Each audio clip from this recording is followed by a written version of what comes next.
La façon dont tu parles révèle le type d'esprit que tu as. Il n'est pas nécessaire de dire beaucoup pour que les autres sachent si tu maîtrises tes pensées ou si tes pensées te maîtrisent. Dans un monde où tout le monde veut être entendu, la véritable force réside en celui qui sait quand parler et quand se taire. La communication stoïcienne ne cherche pas à impressionner, elle cherche à impacter depuis l'équilibre. C'est la voix calme qui coupe le bruit, le regard ferme qui n'a pas besoin de prouver quoi que ce soit, la présence qui se fait sentir même en silence. L'erreur la plus courante est de croire que l'attention se gagne en parlant davantage. Mais les stoïciens savaient que le respect se gagne en contrôlant ce qui est dit, quand il est dit et surtout comment il est dit. Chaque mot a un prix et les sages apprennent à en dépenser peu. Parler sans penser est un gaspillage d'énergie. Se taire avec un but est une forme de pouvoir. Il ne s'agit pas de feindre le calme, mais de l'être. De ne pas permettre que les émotions décident pour toi. De ne pas laisser l'anxiété ou le besoin d'approbation dicter tes mots. La communication stoïcienne n'est pas passive, c'est la maîtrise. C'est la façon dont tu projettes la sécurité sans arrogance, l'autorité sans crier et la sagesse sans l'exhiber. Cette vidéo ne cherche pas à ce que tu parles davantage, mais à ce que tu parles mieux. Que tu comprennes que chaque mot peut construire ou détruire, inspirer ou épuiser. Parce que celui qui apprend à communiquer avec tempérance finit par conquérir le respect des autres sans élever un seul ton. 1. Écoute comme si le silence parlait. Le silence est comme le miroir de l'âme. Il renvoie ce que tu es vraiment lorsque tu cesses de remplir l'espace avec des mots vides. La plupart des gens craignent le silence parce qu'ils le confondent avec le vide, mais en réalité, le silence est présence. C'est le signe le plus clair que tu es complètement là, sans masque, sans besoin d'impressionner qui que ce soit. Vraiment écouter est un art en voie de disparition. Aujourd'hui, tout le monde veut répondre, mais peu veulent comprendre. Tout le monde veut avoir raison, mais presque personne ne veut apprendre. Les stoïciens comprenaient qu'écouter n'est pas seulement entendre des sons, mais observer l'intention derrière eux. N'écoute pas en attendant ton tour pour parler. Écoute pour comprendre ce que l'autre a vraiment besoin de dire, même ce qu'il n'exprime pas avec des mots. Celui qui maîtrise l'art d'écouter devient quelqu'un qui irradie le calme, parce qu'il ne réagit pas à chaque phrase, mais analyse, comprend et choisit avec sagesse. Écouter n'est pas une faiblesse, c'est une stratégie. Cela te donne du temps, de la clarté et du contrôle. Alors que les autres se disputent pour être entendus, tu apprends plus que tous en silence. Quand quelqu'un parle depuis son ego, il cherche à s'imposer. Quand quelqu'un écoute depuis sa sagesse, il cherche à se connecter. Et cette différence change tout. Parfois, le pouvoir n'est pas dans ce que tu dis, mais dans ce que tu décides de taire. Dans une dispute, celui qui garde le silence avec sérénité désarme celui qui crie. Dans une conversation profonde, celui qui écoute attentivement inspire plus de confiance que celui qui se vante de ses connaissances. Écouter avec présence transforme les relations, car cela démontre le respect, l'intelligence émotionnelle et la maîtrise intérieure. Sénèque disait que la nature nous a donné 2 oreilles et une seule bouche pour nous rappeler que nous devons écouter 2 fois plus que nous parlons. Et il avait raison. Écouter est une forme d'humilité, mais aussi de pouvoir. Cela te permet de connaître l'âme des gens, de comprendre leurs blessures, leurs peurs et leurs désirs. Quand tu écoutes sans interrompre, tu dis à l'autre « ta voix compte ». Et cette simple attitude ouvre plus de portes que n'importe quel discours brillant. Dans la communication stoïcienne, écouter est aussi une forme de contrôle émotionnel. Quand tu t'entraînes à entendre sans réagir, tu renforces ton esprit. Tu cesses d'être prisonnier de tes impulsions. Tu cesses de chercher à avoir toujours le dernier mot. Tu apprends à faire une pause avant de répondre, à filtrer avant de porter un jugement, à maîtriser avant de t'exprimer. Et cette pause, cette seconde de silence entre le stimulus et la réponse, c'est là que naît ton pouvoir. Écouter comme si le silence parlait signifie percevoir au-delà des mots. Écouter le ton, le geste, l'émotion. C'est apprendre à lire la vérité dans ce qui n'est pas dit. Parfois, la douleur se cache dans un regard, l'insécurité dans un sourire forcé, la tristesse dans un rire trop fort. Celui qui écoute avec l'âme capte ces signaux et répond avec empathie plutôt qu'avec jugement. C'est ainsi qu'un véritable stoïcien communique, avec les oreilles ouvertes et l'ego au repos. Écouter ne te rend pas moins, ça te rend plus sage. Tu n'as pas besoin de prouver que tu sais, il suffit de comprendre. Parce que quand tu apprends à écouter en silence, tu deviens quelqu'un qui impose le respect sans avoir besoin de mots. Quelqu'un qui ne cherche pas à impressionner, mais à comprendre. Maîtriser l'art d'écouter, c'est se maîtriser soi-même. Parce que celui qui sait se taire, sait observer. Celui qui sait observer, sait comprendre. Et celui qui sait comprendre se trompe rarement en parlant. 2. Dire « je ne sais pas » démontre aussi du pouvoir. Admettre que tu ne sais pas quelque chose, c'est comme laisser tomber une armure au milieu d'une bataille où tout le monde prétend être invincible. Alors que les autres essaient de paraître forts, tu choisis d'être réel. Dans un monde où l'apparence vaut plus que la vérité, dire « je ne sais pas » est devenu un acte de rébellion, une démonstration de caractère que très peu osent pratiquer. Les stoïciens voyaient l'ignorance comme une opportunité, pas comme une condamnation. Pour eux, accepter que tu ne sais pas quelque chose était le premier pas vers la sagesse, car seul celui qui reconnaît son vide peut le remplir. La plupart parlent pour ne pas paraître faibles, pour protéger leur ego, pour ne pas rester silencieux devant les autres. Mais quand tu dis « je ne sais pas » avec sérénité, tu ne perds pas de respect, tu gagnes en autorité morale. Tu démontres que tu n'as pas besoin de prétendre connaître pour te sentir précieux. L'orgueil est la prison des insécurités. Celui qui craint d'admettre son ignorance vit en cherchant à prouver qu'il sait. Mais au fond, il ne révèle que sa peur d'être vu tel qu'il est. En revanche, celui qui accepte de ne pas savoir se libère. Il parle à partir de la vérité, pas de la prétention. Cette honnêteté a un poids que les mots vides n'atteignent jamais. Dans toute conversation, l'humilité se fait sentir. Elle ne fait pas de bruit, mais elle impose le respect. Dire « je ne sais pas » ne te rend pas moins intelligent, cela te rend plus conscient. Cela fait de toi quelqu'un qui ne cherche pas à paraître, mais à comprendre. Et cela te distingue dans un monde plein d'opinions sans fondement. La plupart parlent sans réfléchir, débattent sans comprendre, affirment sans avoir enquêté. Mais tu peux être différent. Tu peux communiquer à partir de la clarté de celui qui n'a pas peur d'apprendre, de celui qui choisit la vérité au-dessus de l'orgueil. Épictète enseignait que personne ne peut apprendre ce qu'il croit savoir. Cette phrase résume le pouvoir derrière l'humilité intellectuelle. Admettre que tu ne sais pas tout te garde ouvert à la croissance. Cela te donne un esprit flexible, capable d'écouter, de questionner et d'améliorer. En revanche, celui qui s'accroche à avoir toujours raison s'enferme dans une bulle d'ignorance déguisée en sagesse. Dans la communication stoïcienne, reconnaître ses limites est une vertu. Parce que la maîtrise de soi implique aussi de maîtriser l'impulsion de paraître. Tu n'as pas besoin de réponse à tout, juste de la clarté pour savoir quand te taire. Parfois, la phrase « je ne sais pas mais je veux comprendre » en dit plus sur ton caractère que 1000 arguments forcés. Admettre que tu ne sais pas est aussi une forme de respect envers les autres et envers toi-même.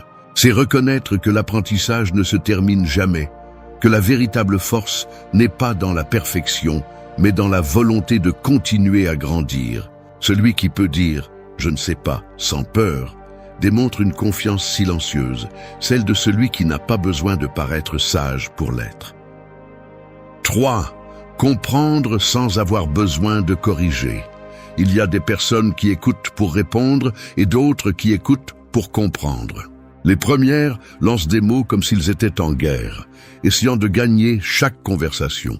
Les secondes observent en silence, comme un lac qui reflète sans altérer l'image qu'il a devant lui. C'est la différence entre parler de l'ego et communiquer à partir de la sagesse. Tout ce que vous entendez n'a pas besoin d'une correction, d'une réplique ou d'une leçon.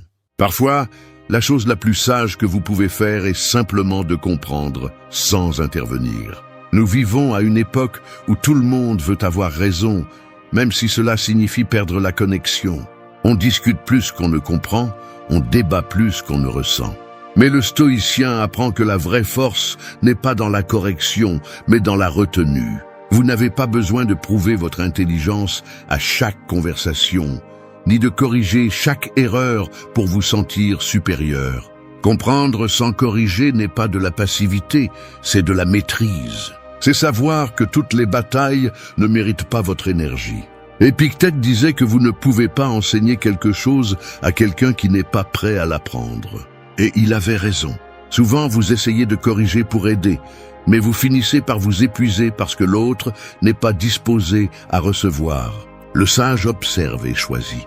Il sait quand parler et quand le silence est la meilleure réponse. Il ne s'agit pas d'indifférence, mais de respect. Comprendre, c'est voir l'autre avec empathie, sans avoir besoin d'imposer votre vision.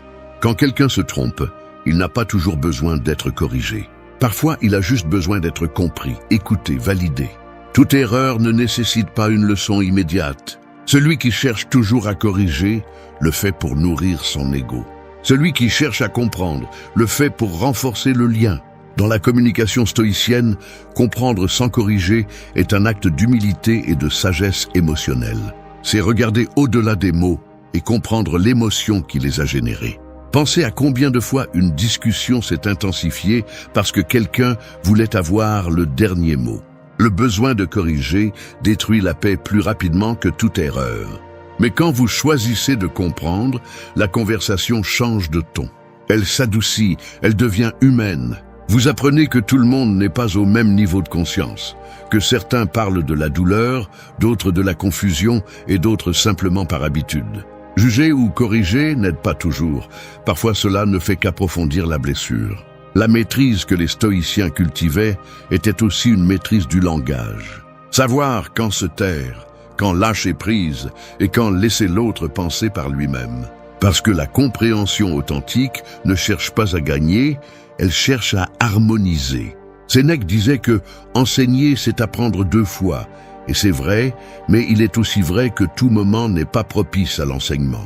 Il y a des silences plus éloquents que toute correction.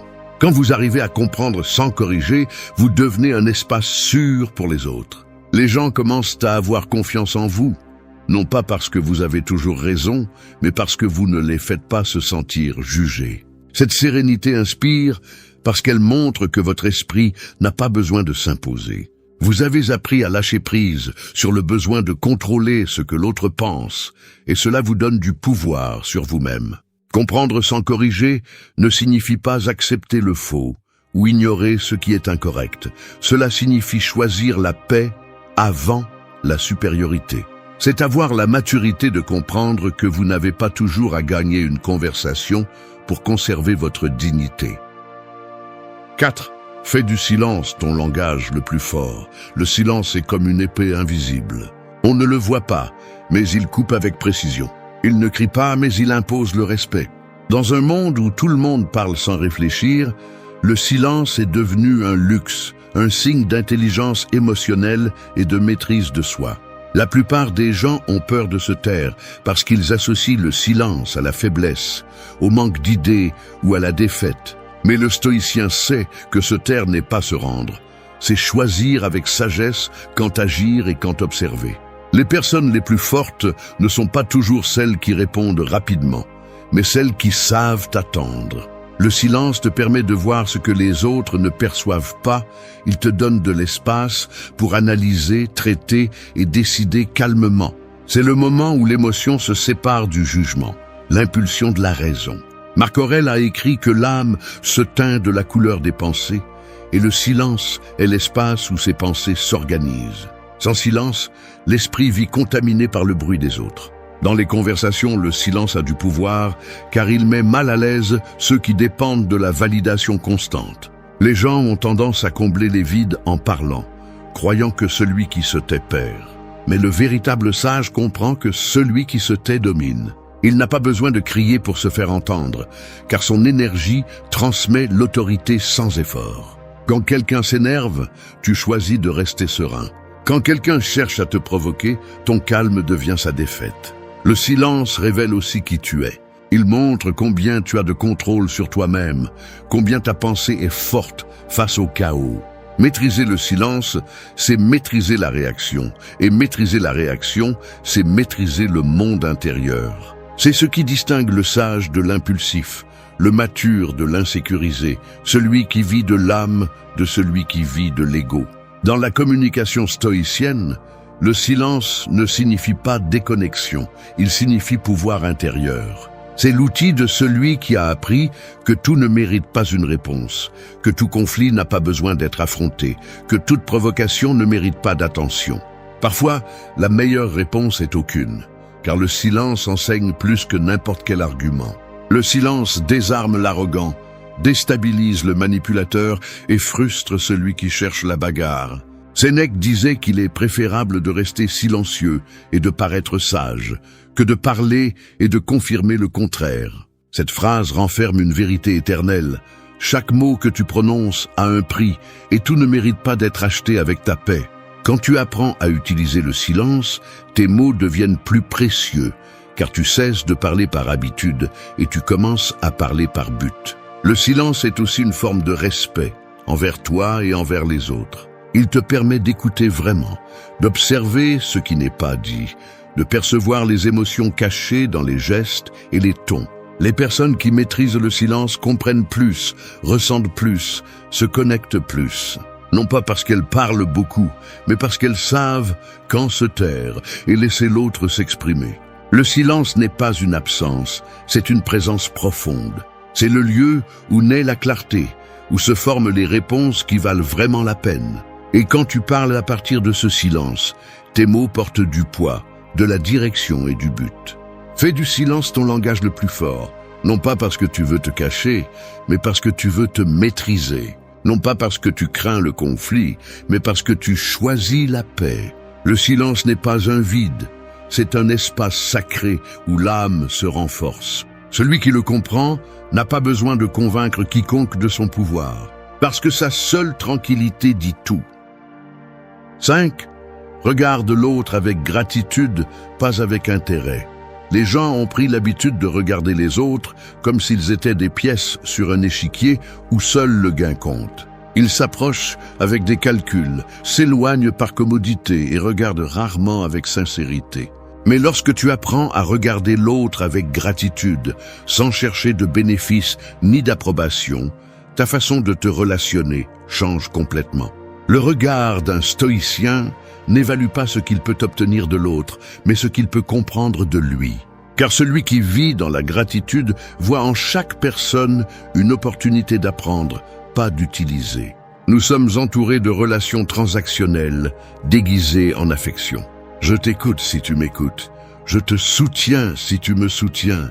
Je t'admire si tu m'admires. Et ainsi, la valeur humaine est devenue une monnaie d'échange. La communication stoïcienne rompt avec ce modèle. Elle nous enseigne que la gratitude n'a pas besoin de raison, que regarder quelqu'un avec respect, même s'il ne pense pas comme toi, est un acte de force intérieure. La gratitude est la base de toute relation saine, car elle élimine le besoin de contrôler ou de posséder. Quand tu remercies l'autre pour son existence sans rien lui demander, tu agis à partir de ton essence, pas de ton ego. Sénèque disait que la gratitude est non seulement la plus grande des vertus, mais aussi la mère de toutes les autres. Et il avait raison, car quand tu remercies, tu arrêtes d'exiger. Tu arrêtes de voir les gens comme des instruments et tu commences à les voir comme des miroirs. Chaque être qui croise ton chemin t'apprend quelque chose, même ceux qui te blessent. Un stoïcien remercie l'ami qui l'accompagne, mais aussi l'ennemi qui le défie, car tous deux contribuent à sa croissance. Regarder avec gratitude ne signifie pas être naïf. Il ne s'agit pas d'idéaliser qui que ce soit, ni d'accepter l'inacceptable, mais d'observer avec clarté et de choisir avec conscience. Parfois, la gratitude s'exprime par un sourire et parfois par un adieu, car remercier n'est pas toujours rester. Cela peut aussi être partir sans rancune. La gratitude stoïcienne est libre, elle ne s'accroche pas, elle ne se corrompt pas. C'est une façon de regarder la vie sans attente, mais avec appréciation. Quand tu parles avec gratitude, tes mots changent de fréquence. Ils deviennent plus humains, plus authentiques. Les gens ressentent cette énergie parce que tu n'essaies pas de manipuler ou d'impressionner. Tu es toi sans déguisement. Dans une conversation, regarder avec gratitude se voit dans le regard, dans le ton, dans la patience. Tu écoutes différemment, tu réponds différemment. Tu ne parles plus pour gagner, mais pour te connecter. Dans la communication moderne, beaucoup perdent leur essence en voulant obtenir quelque chose. Attention, reconnaissance, avantage. Mais la communication stoïcienne enseigne que la présence est plus puissante que l'intention cachée. Si tu es face à quelqu'un, tu es là complètement. Et si tu remercies sa présence, sans la juger ni vouloir la modeler, la relation devient plus authentique. La gratitude protège aussi ton esprit. Elle te libère du ressentiment et de la comparaison constante. Car quand tu remercies ce que tu as et ceux que tu as, tu ne ressens pas le besoin de compétition.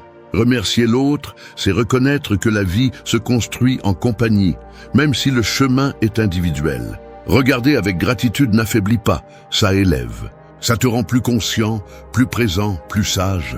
Il n'y a pas de force plus magnétique que celle de quelqu'un qui regarde le monde avec respect et gratitude. Car celui qui apprécie ce qu'il a et ce qu'il a déjà compris une vérité profonde. Rien de l'extérieur ne lui appartient, mais tout peut lui enseigner. Et cette mentalité, lorsqu'elle est portée dans le langage, transforme chaque mot en un reflet de paix intérieure. 6. Protège-toi en disant non calmement. Dire non est comme construire un mur invisible autour de ta paix. On ne le voit pas, mais celui qui essaie de le franchir le ressent.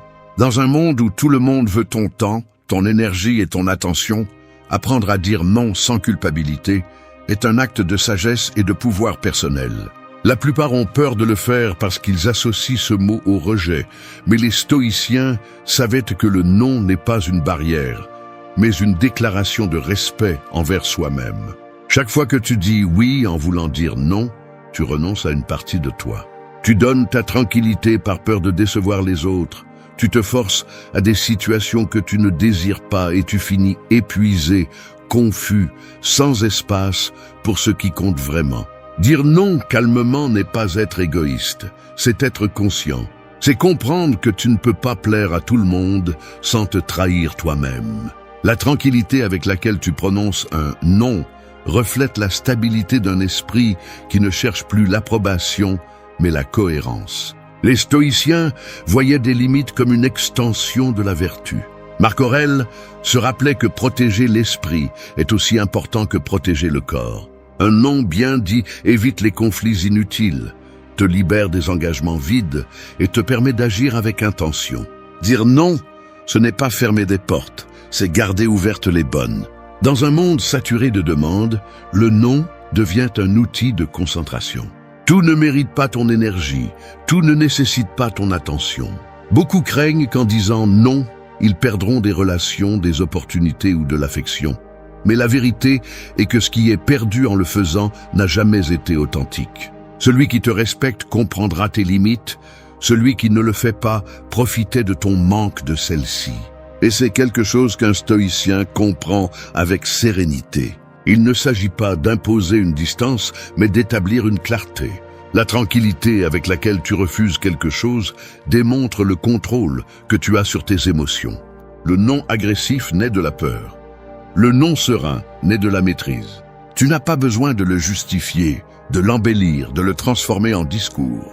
Un simple « je ne peux pas »,« je ne veux pas » ou « ce n'est pas le moment » suffit. Cette fermeté tranquille impose plus de respect que toute explication longue. Parce que celui qui n'a pas peur de poser des limites projette de la solidité. Et dans la communication, la solidité génère de la confiance. Dire non est aussi une forme de communication consciente. C'est dire au monde, c'est ce que je suis, ce que je ne suis pas, ce que j'accepte, ce que je n'accepte pas. Chaque fois que tu le fais, tu réaffirmes ton identité. Les gens peuvent ne pas le comprendre au début, mais ils le ressentent. Avec le temps, les gens apprennent à respecter celui qui se respecte. Et c'est ce qui rend la tranquillité puissante. Elle enseigne sans confronter. Le silence et le non sont les alliés du sage. Ils protègent tous deux son énergie et lui permettent d'agir seulement quand c'est nécessaire. Dans un environnement bruyant, le non filtre l'essentiel.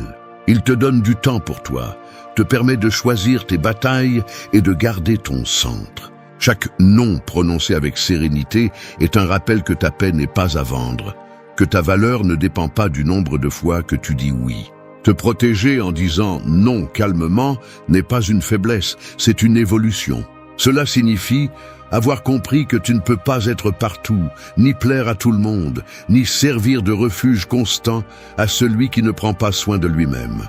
Dire non est un acte d'amour propre, mais aussi de sagesse pratique. C'est le langage de l'équilibre, la voix d'un esprit qui a appris que la liberté commence quand tu arrêtes de vivre pour plaire. 7. Parle seulement quand tes mots ont du poids. Les mots sont comme des pièces de monnaie, leur valeur dépend du nombre en circulation.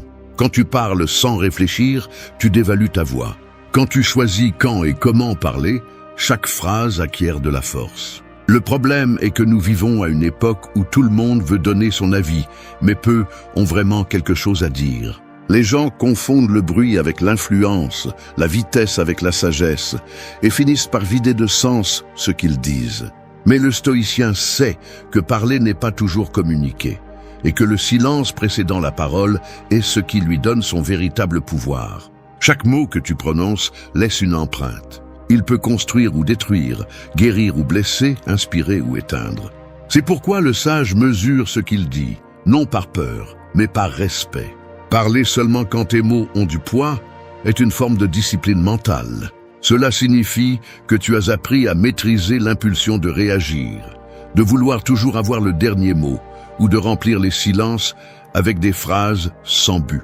Ta voix perd de la valeur quand tu l'utilises pour impressionner, mais elle gagne en puissance quand tu l'utilises avec intention. Marc Aurèle disait que la qualité de tes pensées détermine la qualité de ta vie, et tes mots sont l'extension visible de ces pensées. Celui qui ne contrôle pas son esprit ne contrôle pas non plus son langage. C'est pourquoi beaucoup finissent par dire des choses qu'ils regrettent ensuite, laissant des blessures qu'ils ne peuvent retirer. Mais quand ta parole naît du calme, il n'y a pas de regret, seulement de la clarté. La communication stoïcienne ne cherche pas l'impact immédiat, elle cherche la profondeur. Il ne s'agit pas de parler plus fort, mais de parler plus consciemment. Parler avec du poids n'est pas utiliser des mots complexes ni des discours longs, c'est parler à partir de la vérité. C'est dire ce que tu ressens sans fioriture, ce que tu penses sans peur et ce que tu crois sans avoir besoin de convaincre qui que ce soit. L'authenticité a un ton qui ne peut être fin. Quand tu parles à partir du calme, les gens t'écoutent. Non parce que tu élèves la voix, mais parce que ce que tu dis vibre avec cohérence. Les mots qui marquent le plus ne sont pas ceux dits avec colère, mais ceux prononcés avec conviction. Tu n'as pas besoin de les répéter ni de les expliquer trop, car ils portent la force de celui qui est en contrôle. En revanche, celui qui parle sans mesure devient prévisible, perd de l'autorité et épuise ceux qui l'écoutent. Le stoïcien comprend que la communication n'est pas une question de quantité, mais d'impact.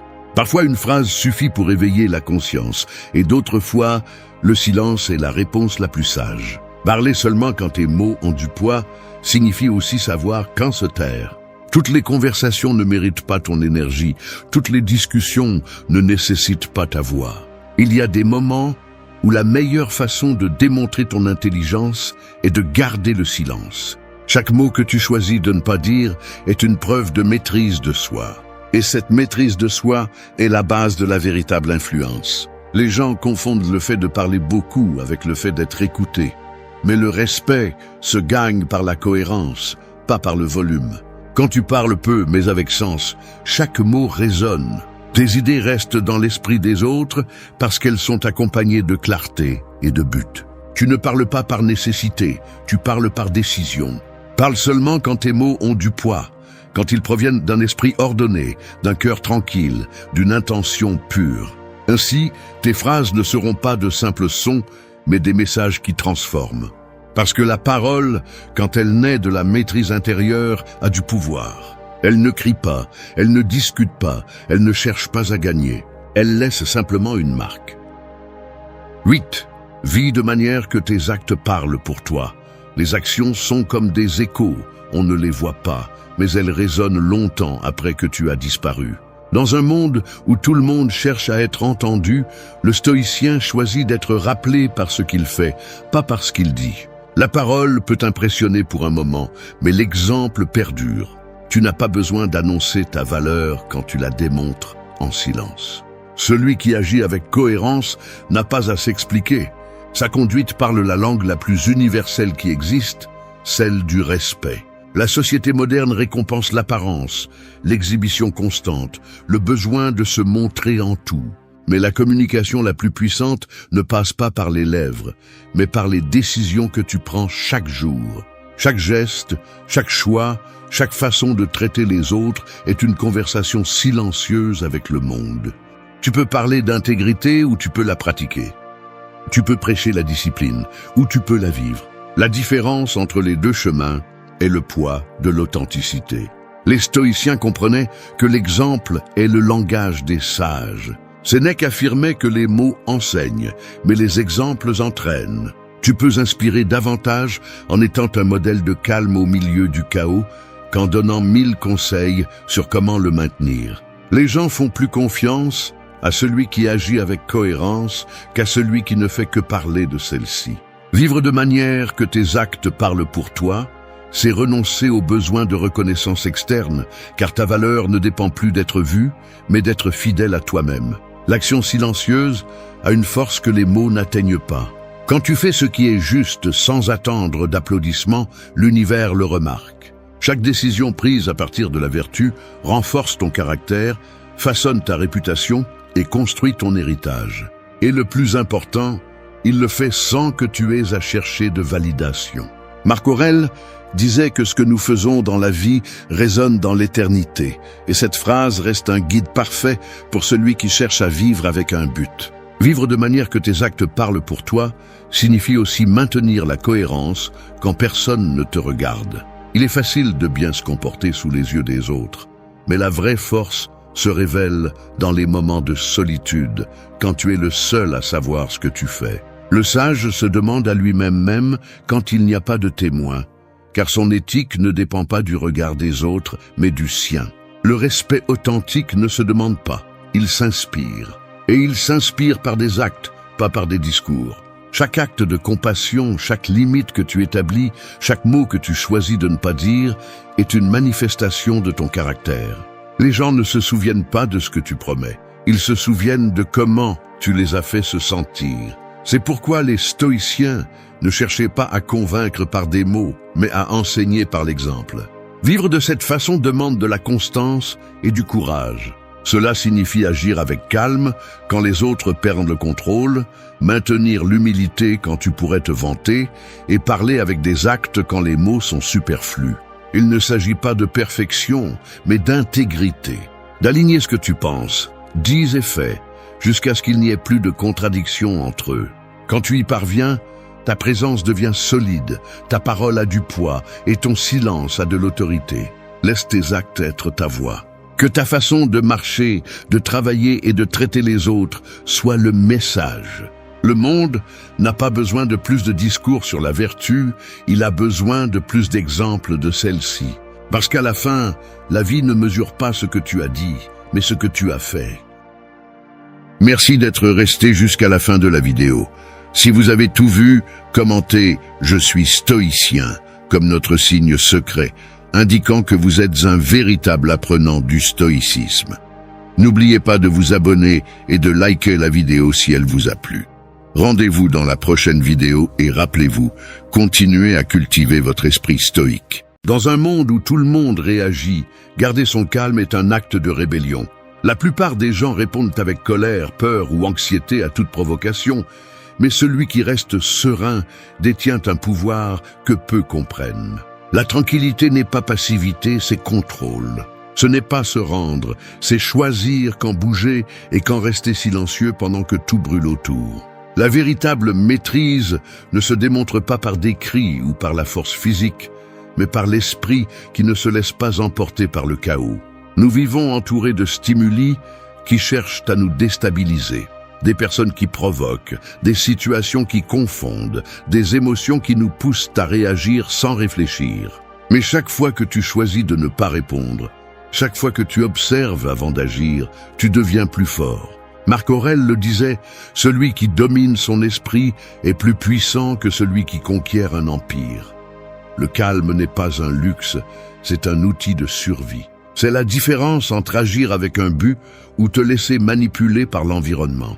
Parce que pendant que le monde se désorganise, tu peux transformer le silence en stratégie, la patience en avantage et la sérénité en pouvoir. Cette vidéo est un guide pour cela, pour entraîner ton esprit à garder son centre quand tout s'effondre, pour transformer le chaos en clarté, pour transformer la provocation en discipline.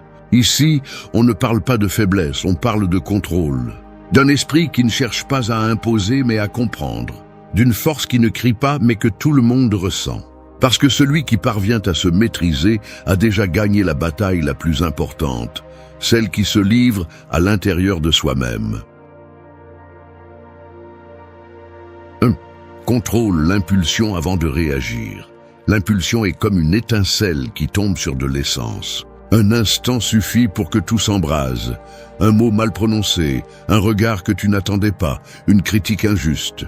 Tu réagis, tu réponds, tu cries, et quand le feu s'éteint, il ne reste que la fumée du regret.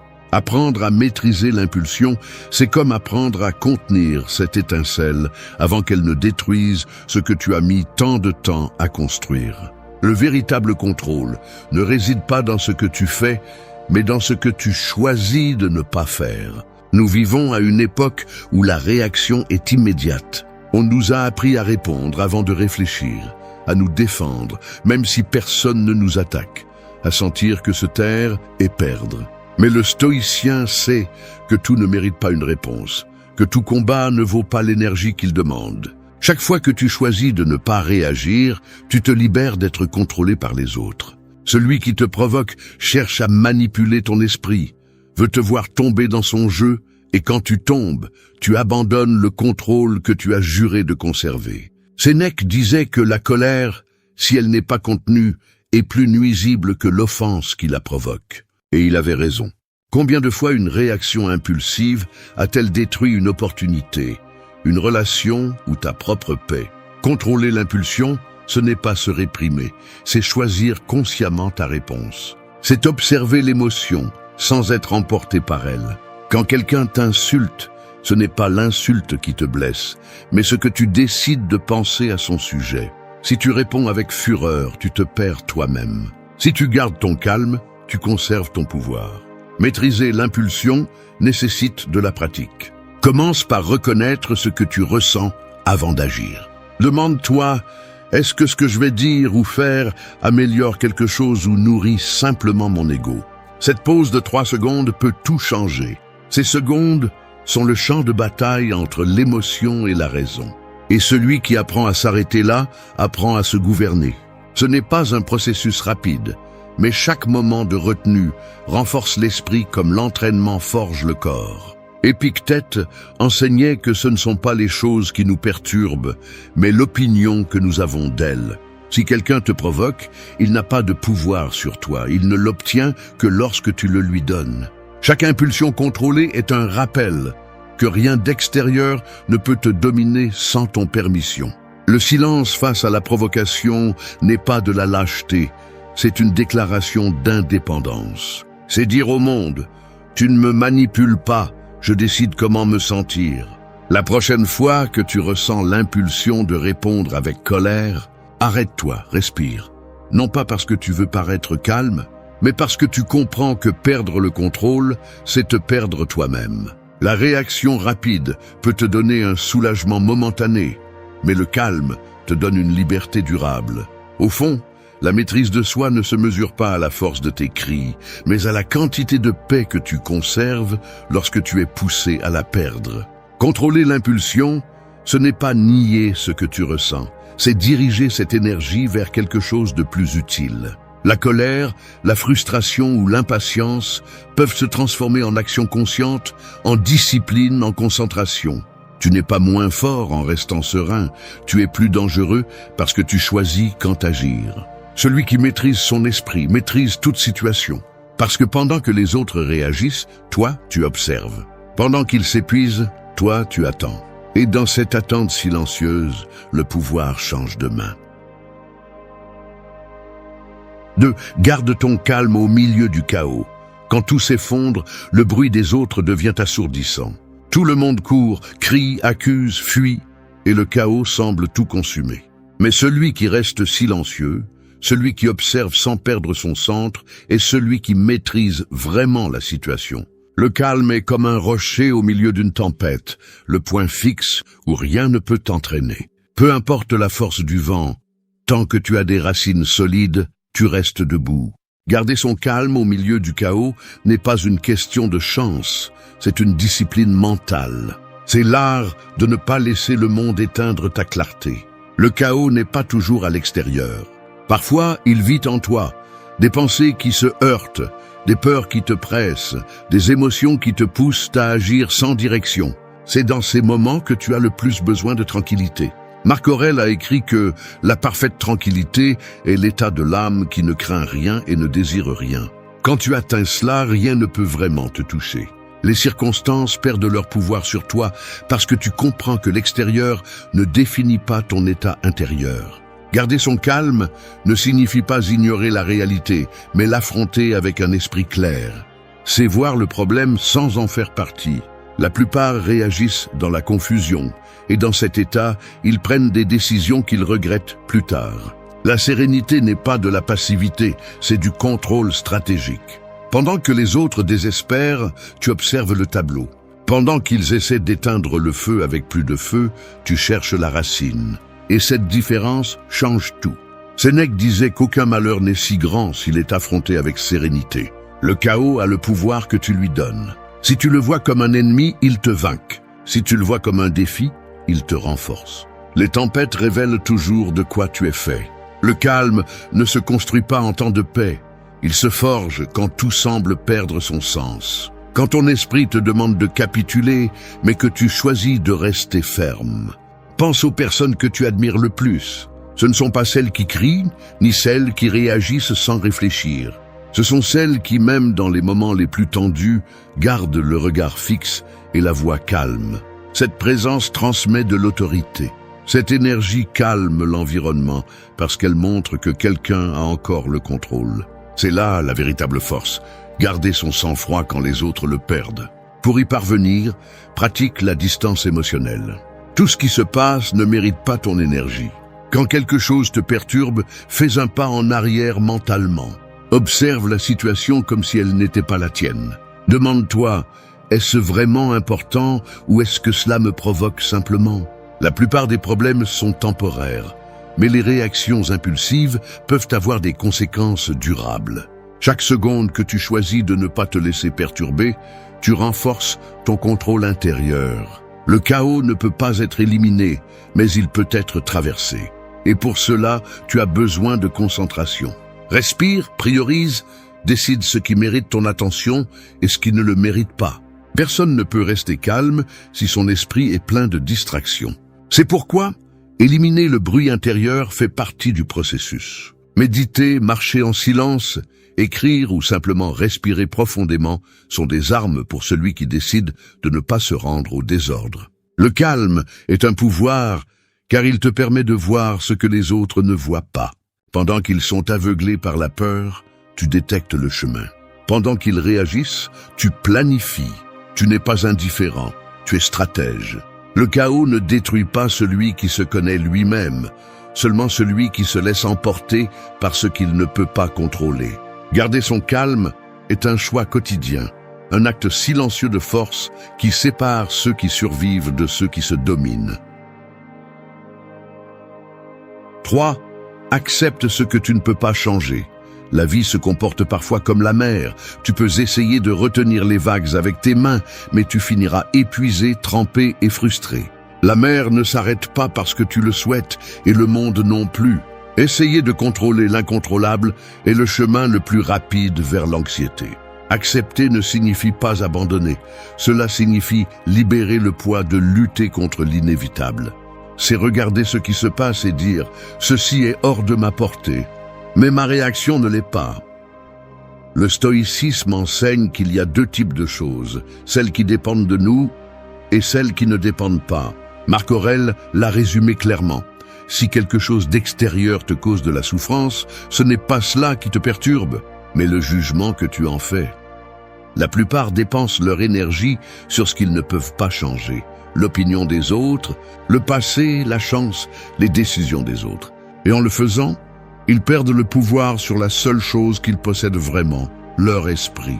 Accepter ce que tu ne peux pas changer n'est pas te résigner, c'est reprendre le contrôle sur toi. C'est comprendre que certaines portes se ferment parce qu'elles n'étaient pas destinées à s'ouvrir, que certaines personnes partent parce que leur rôle dans ton histoire est terminé et que certaines erreurs étaient nécessaires pour te rendre plus conscient.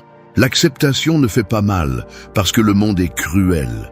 Elle fait mal parce que ton ego résiste à ne pas avoir le contrôle. Mais quand tu arrêtes de lutter contre ce qui ne dépend pas de toi, tu trouves la paix. Sénèque disait que le destin guide celui qui l'accepte et traîne celui qui résiste. Si tu t'opposes à la réalité, tu te briseras. Si tu coules avec elle, tu apprendras. Le calme arrive quand tu comprends que rien d'extérieur ne peut te détruire, seulement ce que tu permets en toi. Accepter ne signifie pas ne pas agir. Cela signifie agir sans dépendre du résultat. Cela signifie faire de ton mieux, sachant que le reste n'est pas entre tes mains. C'est la différence entre l'anxiété et la sérénité.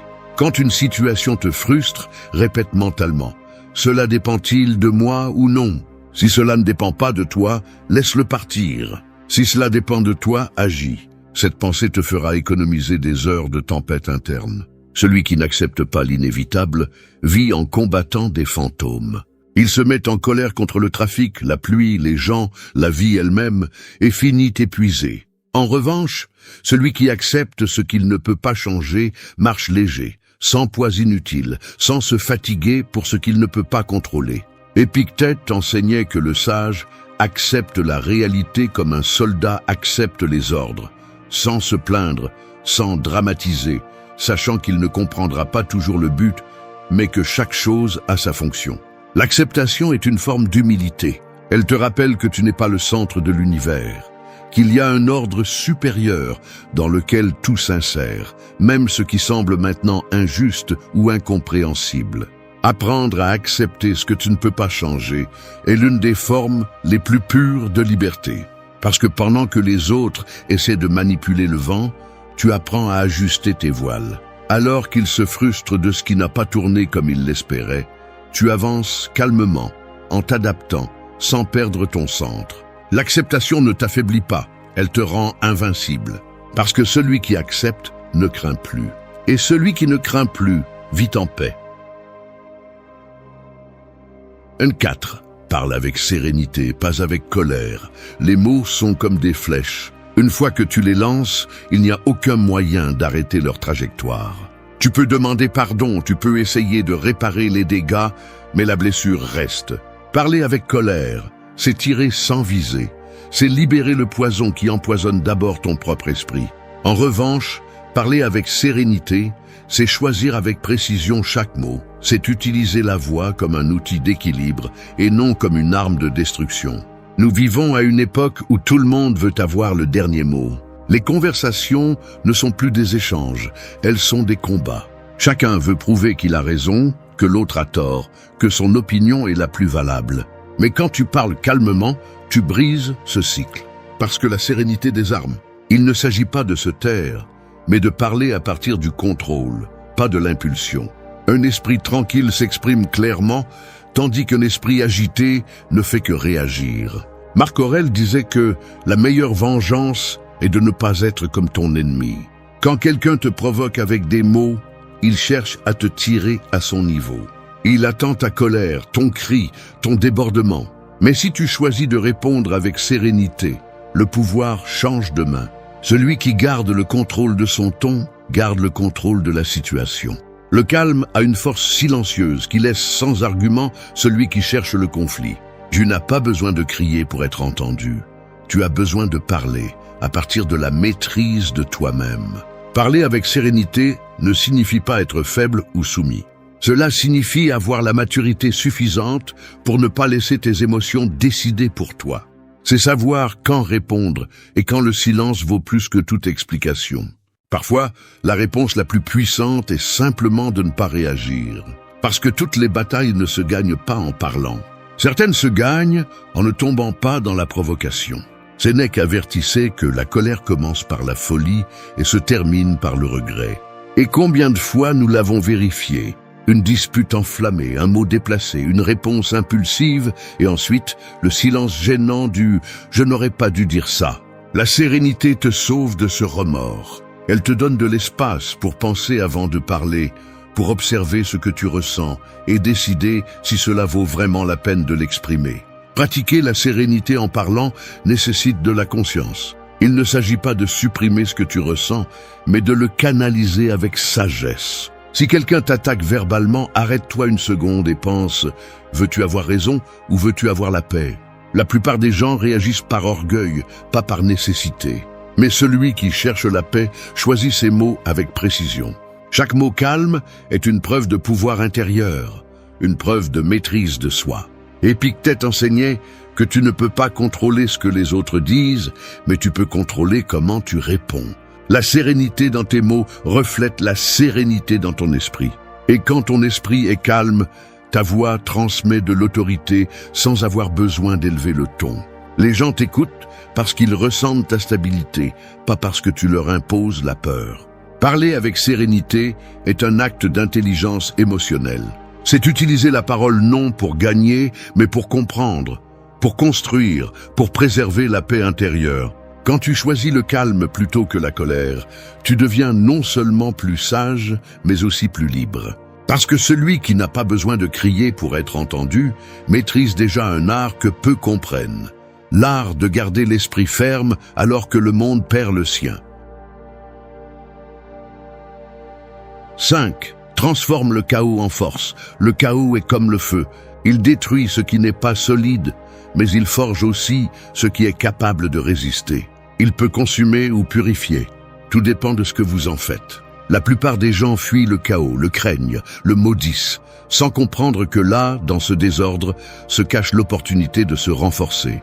Le feu brûle celui qui se plaint, mais il trempe celui qui décide de supporter la chaleur et d'apprendre de lui. Dans la vie, le chaos arrive sans demander la permission. Une perte, une trahison, un changement inattendu. Vous ne pouvez pas l'éviter, mais vous pouvez décider de ce que vous en faites. Les stoïciens ne cherchaient pas à éliminer la souffrance, mais à la transformer. Ils savaient que la douleur, lorsqu'elle est affrontée avec sagesse, devient du pouvoir. Sénèque disait qu'il n'y a pas de vent favorable pour celui qui ne sait pas à quel port il se dirige.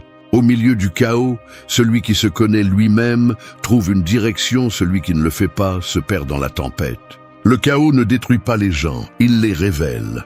Il met en lumière leur caractère, leur trempe, leur force ou leur faiblesse. Quand tout va bien, n'importe qui peut paraître sage.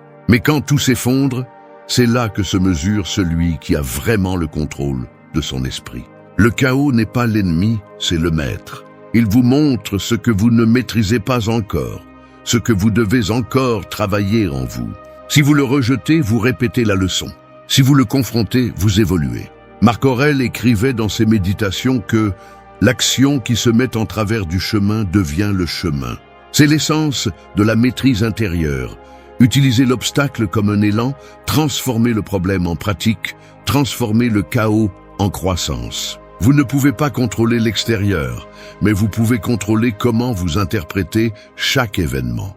Lorsque vous y parvenez, rien de l'extérieur ne peut vous briser. Chaque difficulté devient un entraînement, chaque chute une leçon, chaque erreur une expérience. Transformer le chaos en force ne signifie pas ne pas ressentir. Cela signifie ne pas rester coincé dans le sentiment. Vous pouvez pleurer, vous frustrer, crier à l'intérieur si nécessaire, mais après, relevez-vous et analysez. Demandez-vous, qu'est-ce que je peux apprendre de cela ? Quelle partie de moi a besoin de se renforcer pour que cette situation ne me détruise pas la prochaine fois ? Cette mentalité transforme l'adversité en une salle de sport mental. Chaque épreuve que vous surmontez construit un esprit plus discipliné, plus résilient, mieux préparé pour le prochain défi. Épictète enseignait que ce qui importe n'est pas ce qui vous arrive, mais comment vous y répondez. Le chaos peut être le théâtre de votre ruine ou le point de départ de votre transformation. Tout dépend de votre interprétation. Si vous le voyez comme un châtiment, vous vous enfoncez. Si vous le voyez comme une opportunité, vous vous élevez. Et lorsque vous atteignez cette vision, le chaos cesse de vous intimider. Vous commencez à voir que rien de l'extérieur ne peut vous enlever votre équilibre tant que vous maintenez le contrôle interne. La force ne se construit pas dans le confort, elle se forge dans l'inconfort. Personne ne devient sage en des jours faciles. Chaque défi, chaque coup émotionnel, chaque déception est une leçon déguisée. Lorsque vous acceptez le chaos et l'utilisez comme un outil, la peur disparaît. Vous commencez à comprendre que tout, même le plus douloureux, a un but. Le chaos ne vient pas pour vous détruire. Il vient pour tester si ce que vous dites avoir appris, vous l'avez vraiment intériorisé. Transformer le chaos en force est l'essence du stoïcisme appliqué. C'est prendre ce que la vie vous lance et le transformer en partie de votre croissance. Non pas parce que vous êtes insensible à la douleur, mais parce que vous avez appris à l'utiliser. La prochaine fois que la vie se désordonne, ne cherchez pas à fuir. Restez, observez et demandez-vous ce qu'elle essaie de vous enseigner. 6. Lâche les attentes des autres. Vivre pour répondre aux attentes des autres, c'est comme courir une course avec les chaussures de quelqu'un d'autre. Tu avances peut-être, mais chaque pas fait mal. La pression de s'intégrer, de plaire, de ne pas décevoir, te vole ta tranquillité plus rapidement que n'importe quelle adversité. Tu passes ta vie à essayer d'être suffisant pour tout le monde. Et sans t'en rendre compte, tu finis vide, sans savoir qui tu es vraiment. Lâcher les attentes des autres n'est pas de la rébellion, c'est de la libération. C'est retrouver la voie que le bruit du monde t'a fait oublier. Depuis notre plus jeune âge, on nous apprend à chercher l'approbation. On nous évalue, on nous compare, on nous dit ce que nous devrions faire pour être acceptés. Mais il arrive un moment où ce besoin de plaire devient une cage invisible. Chaque fois que tu vis pour le regard des autres, tu donnes ton pouvoir. Le stoïcisme enseigne que tu ne peux contrôler l'opinion des autres, seulement tes actions et tes jugements. Marc Aurèle l'a dit clairement, si quelque chose d'extérieur te perturbe, ce n'est pas cela qui t'affecte, mais l'idée que tu t'en fais. Et cette idée est souvent le désir d'être vu d'une certaine manière. Le problème de vivre pour les attentes externes est que tu ne finis jamais de les satisfaire. Aujourd'hui, ils t'approuvent. Demain, ils te critiquent. Et si tu bases ta valeur sur cela, ta paix dépendra des caprices des autres. Lâche ce fardeau. Personne n'a le droit de dicter comment tu dois vivre ta vie. La tranquillité arrive quand tu arrêtes de chercher la validation et commences à agir en cohérence. Ce que les autres pensent de toi ne t'appartient pas. Ce que tu penses de toi, oui. Sénèque disait que celui qui vit selon l'opinion des autres ne vit pas, il agit. Chaque fois que tu fais quelque chose juste pour t'intégrer, tu abandonnes une partie de toi. La sérénité naît lorsque tu arrêtes de chercher l'approbation et commences à chercher la vérité. Pas la vérité du monde, mais la tienne. Ce qui résonne vraiment avec toi, ce qui te donne un sens, ce qui te fait ressentir la paix, même si les autres ne le comprennent pas. Parce que vivre en paix ne signifie pas avoir tout sous contrôle, mais ne pas dépendre de ce que tu ne peux pas contrôler. Les attentes, les jugements et les opinions. Te libérer des attentes des autres ne signifie pas devenir indifférent. Cela signifie privilégier l'authenticité à l'acceptation. Apprendre à dire non sans se sentir coupable, à suivre ton propre rythme sans te comparer à personne. La société valorise la vitesse, le bruit, l'exposition, mais le stoïcien sait que la véritable force réside en celui qui n'a rien à prouver. Celui qui se connaît ne rivalise pas. Celui qui s'accepte ne cherche pas la validation. Épictète enseignait que si tu veux être libre, tu dois accepter que certaines personnes te jugeront, te malinterpréteront ou te critiqueront. Et cela n'a rien à voir avec toi. La liberté émotionnelle commence lorsque les perceptions externes ne t'affectent plus. Quand tu fais ce que tu crois juste, même si personne ne l'applaudit. Parce que la tranquillité intérieure ne se gagne pas en complaisance. Elle se gagne en étant fidèle à soi-même. Commence à lâcher les attentes des autres chaque fois que tu ressens le besoin de te justifier. Tu n'as pas besoin d'expliquer tes décisions à ceux qui ne marchent pas dans tes chaussures. Si ton but est clair, si ta conscience est en paix, alors tu es sur la bonne voie. Les autres verront ce qu'ils veulent voir, et c'est bien. Tu n'es pas venu au monde pour être compris, tu es venu pour vivre avec un but, Lâcher les attentes des autres est un acte de courage. C'est dire assez aux besoins d'approbation et choisir la sérénité sur l'acceptation sociale. Quand tu arrêtes d'essayer de plaire à tout le monde, tu commences enfin à t'aimer toi-même. Et c'est la forme de liberté la plus profonde. Vivre en paix, sans masque, sans peur, sans avoir à prouver quoi que ce soit, parce que tu sais déjà qui tu es et cela te suffit. 7. Vive pleinement le présent. Le présent est comme un verre d'eau qui se renverse si tu essaies de le saisir trop fort. La plupart des gens vivent ainsi, avec l'esprit coincé entre ce qui a été et ce qui pourrait être, sans se rendre compte que le seul moment réel se passe juste maintenant. On nous a appris à courir après l'avenir et à regretter le passé, mais pas à habiter l'instant. Et pendant que nous le faisons, la vie passe, silencieusement, sans demander la permission. Vivre pleinement le présent n'est pas une belle phrase, c'est une forme de résistance face à un monde qui veut te distraire. Nous vivons saturés de notifications, de tâches en attente, de plans qui ne se terminent jamais, toujours en attente de quelque chose. Le succès, l'amour, l'opportunité parfaite. Et dans cette attente, nous oublions que ce qui compte vraiment n'arrive pas, il est déjà là. Marc Aurèle disait que la vie d'un homme est ce que ses pensées en font. Si ton esprit est dans le futur, tu es absent du seul temps que tu peux contrôler. Le stoïcisme enseigne que le présent est suffisant lorsque l'esprit est calme. Tu n'as pas besoin de plus de temps, tu as besoin de plus d'attention. Le passé n'existe plus, le futur n'est pas encore là. Pourtant, l'être humain dépense son énergie à essayer de corriger ce qui est déjà terminé et à anticiper ce qui peut-être n'arrivera jamais. C'est la racine de l'anxiété, vouloir vivre à des moments qui ne sont pas disponibles. La sérénité apparaît lorsque tu comprends que rien d'autre n'importe que cette seconde. Parce que si tu peux rester conscient à cet instant, tu peux faire face à n'importe quoi. Sénèque affirmait que nous gaspillons la vie comme si nous en avions une de rechange. Chaque minute qui passe ne revient pas. Nous pensons qu'un jour nous nous reposerons, un jour nous profiterons, un jour nous serons prêts, mais un jour est l'excuse la plus élégante pour ne pas vivre. La vie se passe pendant que tu la remets à plus tard. Si tu attends que tout soit parfait pour ressentir la paix, tu ne la trouveras jamais. Le moment idéal n'arrive pas, il se crée. Et il se crée lorsque tu choisis d'être présent. Vivre le présent n'est pas nier le passé ni ignorer l'avenir. C'est comprendre leur place. Le passé sert à apprendre, l'avenir à planifier, mais le présent est pour vivre. Quand tu habites vraiment le maintenant, le bruit mental se dissout. Tu n'es plus tourmenté par les erreurs. Tu n'es plus dominé par l'inquiétude. Tu agis avec plus de précision parce que ton attention n'est pas divisée. Le présent devient une forme de pouvoir.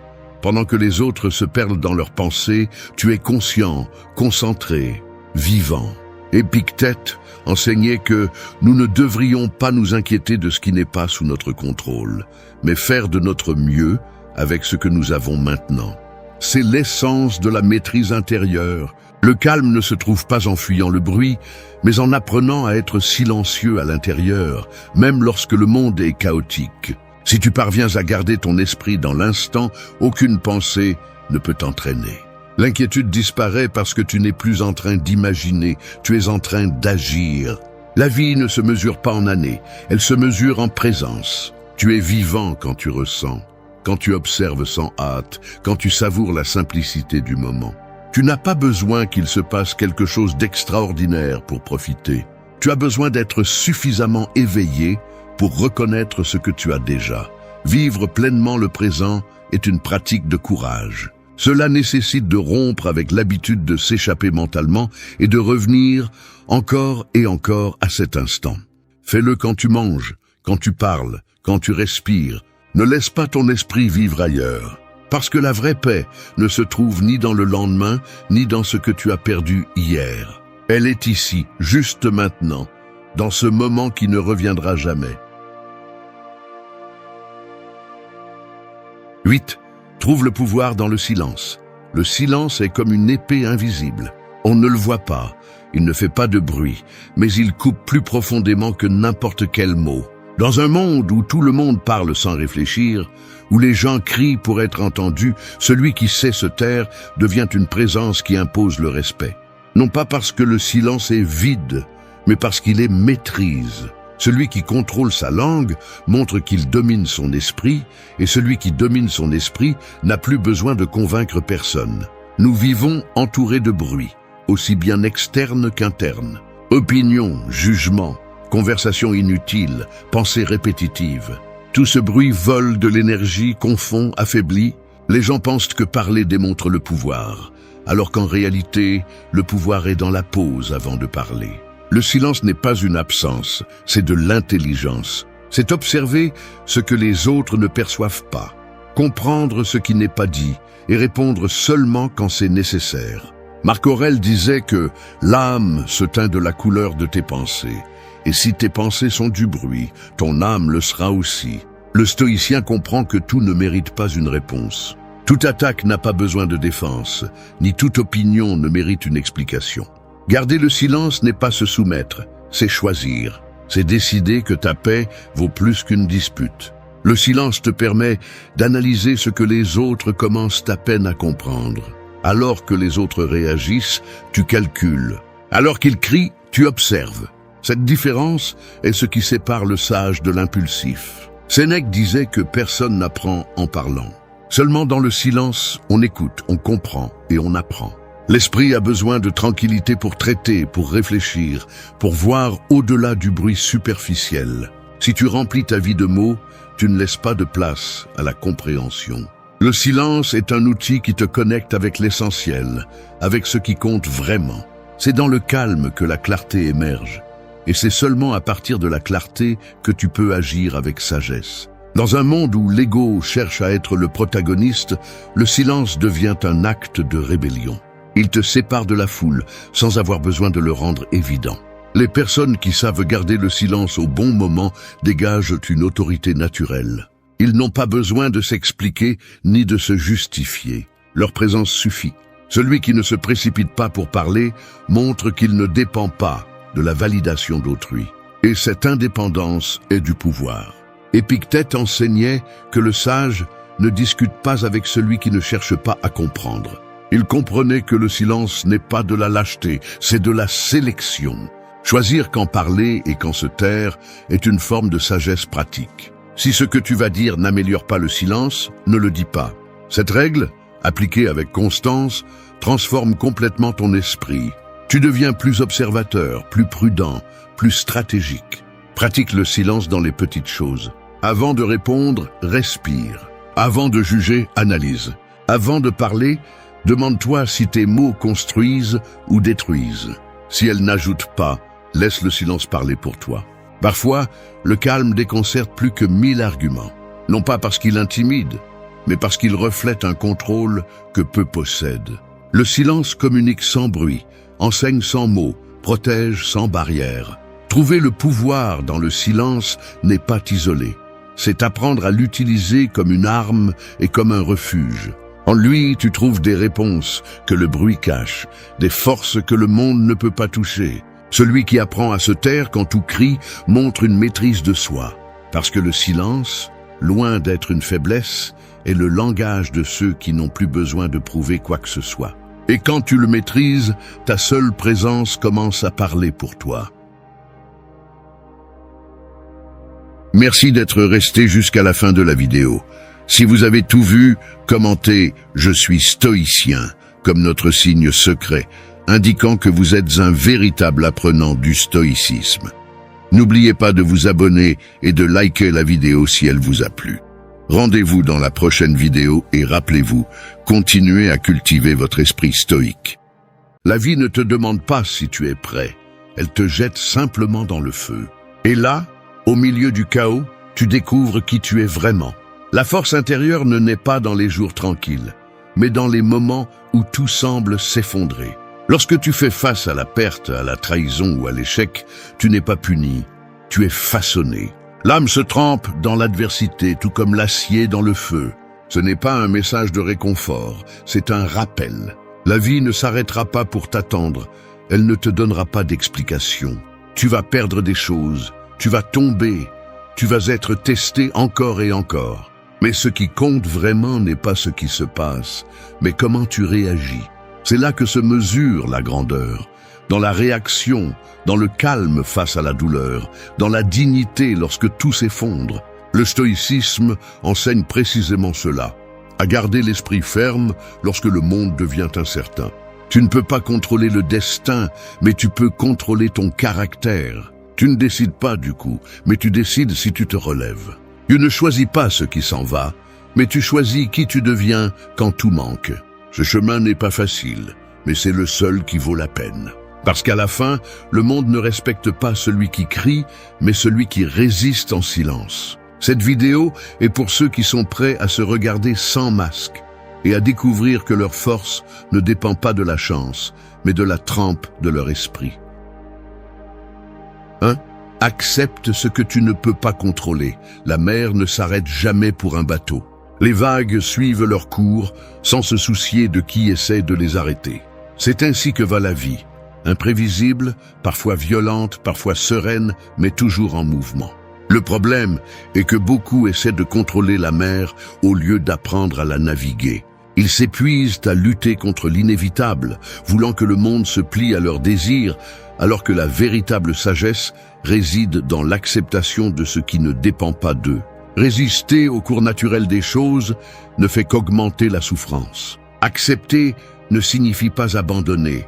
Cela signifie comprendre les limites de son propre pouvoir. Cela signifie regarder la réalité en face et décider de ne pas perdre son calme pour ce qui est hors de portée. Ce que pensent les autres, le temps, les décisions des autres, les fins que tu n'as pas souhaitées, tout cela appartient à la sphère du désordre. Mais ce que tu fais avec cela, comment tu réagis, cela t'appartient.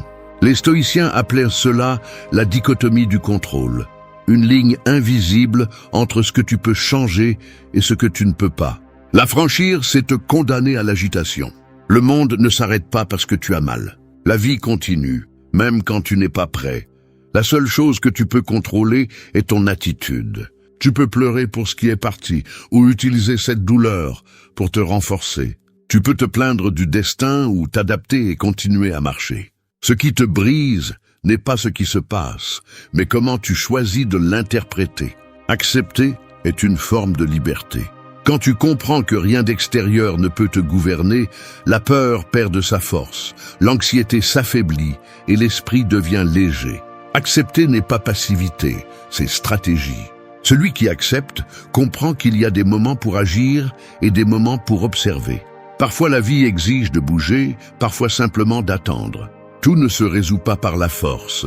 Certaines batailles se gagnent avec sérénité. Accepter, c'est reconnaître que tu ne peux pas changer la tempête, mais que tu peux ajuster tes voiles pour la traverser sans te perdre. Et dans ce calme se cache le véritable pouvoir. Il ne s'agit pas de te résigner, il s'agit de te libérer du poids inutile de ce que tu ne peux pas changer. Les personnes les plus fortes ne sont pas celles qui contrôlent tout, mais celles qui savent s'adapter sans se briser. Accepter la perte, l'injustice ou le changement ne te rend pas faible, cela te rend conscient. Cela fait de toi quelqu'un qui n'a pas besoin que le monde soit juste pour rester en paix. Parce que la paix ne se trouve pas dans les circonstances, mais dans la façon dont tu décides de les affronter. Le jour où tu cesseras de dépenser de l'énergie à essayer de changer l'incontrôlable, tu ressentiras une force différente, une clarté qui te fera voir que tu n'as pas besoin de tout dominer pour avoir du pouvoir. Tu as juste besoin de te dominer toi-même. Accepter n'est pas la fin de la lutte, c'est le début de la maîtrise intérieure. Celui qui comprend cela arrête de se battre contre la vie et commence à marcher avec elle. Et c'est le premier pas vers la véritable force, te rendre au chaos sans perdre ton centre. 2. Maîtrise ta réaction. Le feu ne détruit pas le fer, il le façonne. De la même manière, les difficultés ne définissent pas une personne. Elles ne font que révéler de quoi elle est faite. Dans la vie, tu ne pourras pas toujours contrôler ce qui se passe, mais tu pourras toujours contrôler ta réaction. Et cette différence change tout. Chaque fois que tu choisis de réagir sans réfléchir, tu abandonnes ton pouvoir. Chaque fois que tu choisis de répondre calmement, tu le récupères. Le véritable contrôle n'est pas de contrôler les autres, mais de se contrôler soi-même. Ta réaction peut être ton pire ennemi ou ta meilleure stratégie. La plupart des gens vivent en pilote automatique, esclaves de l'impulsion, prisonniers de la colère, de l'offense ou de la peur. Un commentaire, une trahison, une frustration, et ils perdent leur centre. Le stoïcien, en revanche, comprend que l'esprit doit être le gouvernail, pas la tempête. Maîtriser sa réaction ne signifie pas réprimer ce que tu ressens, mais l'observer sans te laisser contrôler par lui. Ressentir est humain, mais agir sans réfléchir est un luxe qu'une âme forte ne se permet pas. Quand tu réagis avec colère ou désespoir, tu ne prends pas une décision, tu es emporté par une émotion momentanée. Et ce type d'émotion te fait perdre crédibilité, respect et énergie. Le calme n'est pas une faiblesse, c'est une stratégie. La personne qui peut maintenir sa sérénité lorsque tout est en désordre a plus de pouvoir que celle qui crie, frappe ou menace. Parce que la maîtrise émotionnelle est la forme la plus pure de force. Elle n'est pas visible, mais tout le monde la ressent. La vie te mettra constamment à l'épreuve. Elle te provoquera, te poussera, te tentera de perdre le contrôle. Mais chaque fois que tu choisis de ne pas tomber dans le piège, tu deviens plus fort. Maîtriser ta réaction, c'est protéger ton énergie. C'est ne pas donner aux autres la satisfaction de te voir perdre ton sang-froid. C'est comprendre que le silence, souvent, en dit plus que 1000 mots. Tu ne peux pas contrôler le comportement de quiconque, mais tu peux contrôler ta réponse. Et cela suffit pour changer le cours de n'importe quelle situation. Celui qui maîtrise sa réaction n'est pas froid ni indifférent, il est sage. Parce qu'il a compris que le véritable contrôle ne s'exerce pas à l'extérieur, mais à l'intérieur. Il ne répond pas à partir de la blessure, mais à partir de la conscience. Chaque fois que tu es face à une provocation, souviens-toi de ceci. La première réaction est celle de l'ego, la seconde est celle de la raison. Et seule l'une d'elles te rapproche de la paix.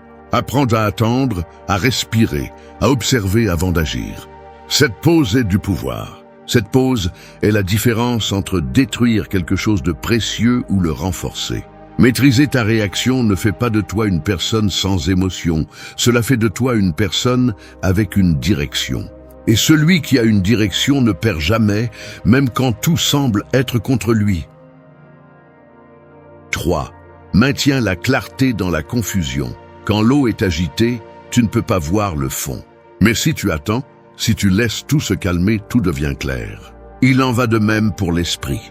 Au milieu du chaos, lorsque les émotions bouillonnent et que les pensées tourbillonnent, la clarté disparaît. Agir dans cet état, c'est comme essayer de naviguer dans une tempête les yeux bandés. C'est pourquoi les sages ne se précipitent pas, non pas parce qu'ils ne ressentent rien, mais parce qu'ils savent qu'un esprit troublé est le pire des conseillers. La clarté n'arrive pas en criant, elle arrive quand tu apprends à faire taire le bruit. Dans la vie réelle, la confusion ne prévient pas. Elle apparaît dans les moments où tu as le plus besoin de certitude. Elle arrive avec une perte, une trahison, une décision difficile ou une crise inattendue. Et quand elle arrive, la plupart des gens se précipitent. Ils réagissent sans réfléchir, prennent des décisions par peur ou par colère, puis appellent destin ce qui n'était que pure impulsivité. L'esprit se trouble lorsqu'il se laisse gouverner par l'urgence. Mais l'urgence n'a jamais été synonyme de sagesse. Maintenir la clarté dans la confusion signifie rester lucide quand tout le monde perd la tête. C'est voir au-delà du bruit, même lorsque tes émotions te poussent à agir. Cela signifie s'arrêter, respirer, analyser, comprendre, avant de décider. Le stoïcien sait que tout ce que tu ressens n'est pas vrai. La peur exagère, la colère déforme, la tristesse trompe. C'est pourquoi maintenir la clarté n'est pas nier ce que tu ressens, mais ne pas permettre à ces émotions de décider pour toi. Le monde moderne vit intoxiqué par la précipitation. Tout le monde veut des réponses immédiates, des solutions instantanées, des résultats sans réflexion. Mais l'esprit clair ne naît pas de la hâte, mais du silence. Si tu ne peux pas être en paix avec toi-même, ton jugement sera toujours fragile. La clarté intérieure s'entraîne comme un muscle, en observant tes pensées, en questionnant tes impulsions et en choisissant de ne pas réagir au premier stimulus. Tu n'as pas besoin de contrôler le chaos externe, tu as besoin d'ordonner le chaos interne. Lorsque tu atteins la clarté, tu vois le tableau complet. Tu ne te noies plus dans un problème momentané parce que tu comprends que tout passe. Tu ne prends plus de décision à partir de la douleur parce que tu sais que les émotions sont temporaires. L'esprit clair n'élimine pas le chaos, il le comprend. Et cette compréhension te permet d'agir avec précision plutôt qu'avec désespoir. Souviens-toi, personne ne pense bien lorsqu'il est blessé. C'est pourquoi, dans les moments les plus confus, la chose la plus sage à faire n'est pas de décider, mais d'attendre que la poussière retombe. La clarté n'arrive pas toujours rapidement, mais elle arrive toujours si tu as la discipline de ne pas bouger jusqu'à la voir. Ne prends pas de décision permanente sur la base d'émotions temporaires. Ne sacrifie pas ta paix pour le besoin d'avoir raison ou d'agir immédiatement. Dans la confusion, les mots sont superflus. Le silence analyse ce que l'esprit perturbé ignore. Il ne s'agit pas de froideur, il s'agit de stratégie. La personne qui apprend à maintenir la clarté au milieu du chaos devient inébranlable, car elle ne réagit pas, elle choisit. Elle ne suit pas le bruit, elle suit la raison. Elle ne cherche pas à avoir le dernier mot, elle cherche à avoir l'esprit le plus tranquille. Dans un monde où tout le monde court, celui qui pense calmement est toujours un pas en avant. Maintenir la clarté n'est pas un luxe, c'est une question de survie. Parce que lorsque le chaos s'empare du monde, le véritable pouvoir appartient à celui qui peut continuer à voir clairement. La clarté est le refuge du sage et la condamnation de l'impulsif. Celui qui la conserve dans la confusion ne survit pas seulement, il s'élève. 4. Perds sans te perdre. Le feu peut consumer une forêt entière, mais il peut aussi permettre à la terre de renaître plus fertile. Il en va de même pour les pertes. Elles détruisent ce que tu étais, mais préparent le terrain pour ce que tu seras. Perdre est inévitable, mais te perdre toi-même ne devrait pas l'être. À un moment donné, tu vas perdre des personnes, des opportunités, des choses, même des parties de toi. L'important n'est pas ce qui s'en va, mais ce que tu décides de conserver, ton intégrité, ton calme et ton essence. La vie ne te prend pas pour te punir. Elle te prend pour te rappeler que tu n'as pas besoin de autant que tu le pensais. Perdre fait partie de l'ordre naturel. Tout ce qui arrive un jour s'en va. Parfois sans préavis, sans justice, sans explication. Mais quand tu comprends cela, la perte cesse d'être un ennemi et devient un maître. Ceux qui vivent dans la peur de perdre sont esclaves de ce qu'ils possèdent. Ceux qui acceptent la perte comme partie du chemin sont les seuls véritablement libres. Car la liberté ne se mesure pas par ce que tu as, mais par ce que tu peux lâcher sans te briser. Tu perds quand on te licencie du travail, quand quelqu'un te trahit, quand un rêve ne se réalise pas. Mais la véritable défaite arrive quand tu permets que cela te vole la foi, la dignité ou la capacité de réessayer. La perte externe ne détruit pas autant que la perte interne. Tu peux tout perdre et rester entier, ou tu peux tout avoir et te sentir vide. La différence réside dans l'endroit où tu as placé ta valeur. Le stoïcisme enseigne que rien de ce qui t'appartient vraiment ne peut être arraché. Tes principes, ton caractère, ta façon d'agir face à l'adversité, personne ne peut te les enlever. C'est pourquoi le sage ne s'accroche pas. Si la vie décide de t'arracher quelque chose, il le laisse partir. Si le destin emporte quelqu'un, il le laisse partir sans ressentiment. Non pas parce qu'il ne souffre pas, mais parce qu'il comprend que résister au cycle naturel ne fait que prolonger la souffrance. Perdre est inévitable, mais se perdre dans la douleur est optionnel. Celui qui apprend à perdre sans se perdre devient quelqu'un de dangereux, car on ne peut plus le manipuler avec la menace du vide. Il a compris que tout ce qu'il possède est emprunté, même sa propre vie. Et à partir de cette compréhension, il agit avec liberté. Il n'a pas besoin de retenir, seulement de remercier. Il ne se bat pas pour contrôler, seulement pour comprendre. La sérénité face à la perte n'est pas de la froideur, c'est de la sagesse. C'est la certitude que l'essentiel ne s'en va jamais, parce qu'il réside à l'intérieur.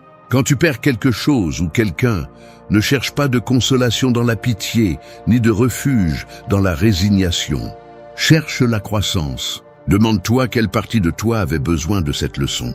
Chaque perte t'apprend à prioriser, à te détacher, à voir plus clairement ce qui compte vraiment.